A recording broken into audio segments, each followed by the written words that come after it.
ನಾನು chicken breast ತವಾ fry ಮಾಡ್ತಾ ಇದ್ದೇನೆ. ನನ್ನ ಚಾನಲ್ಗೆ ಸಬ್ಸ್ಕ್ರೈಬ್ ಆಗಿಲ್ಲ ಅಂದರೆ ಪ್ಲೀಸ್ ಸಬ್ಸ್ಕ್ರೈಬ್ ಆಗಿ. ಈ ಥರ ಕಟ್ ಮಾಡ್ಕೊಳ್ಳಿ.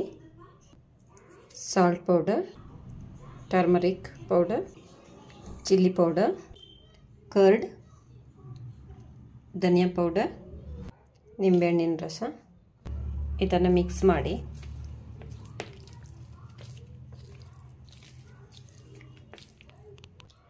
ಮಿಕ್ಸ್ ಆಗಿದೆ.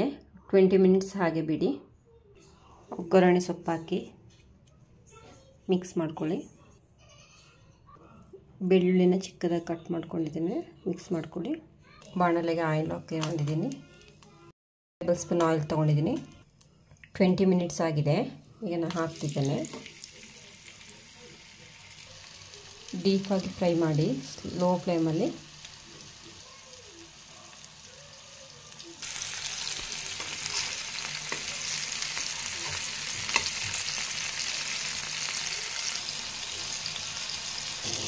ಫ್ರೈ ಆಗಿದೆ, ರೆಡಿಯಾಗಿದೆ. ತುಂಬ ಚೆನ್ನಾಗಿರ್ತದೆ. ನೀವು ಮನೆಗೆ ಟ್ರೈ ಮಾಡಿ. Thank you.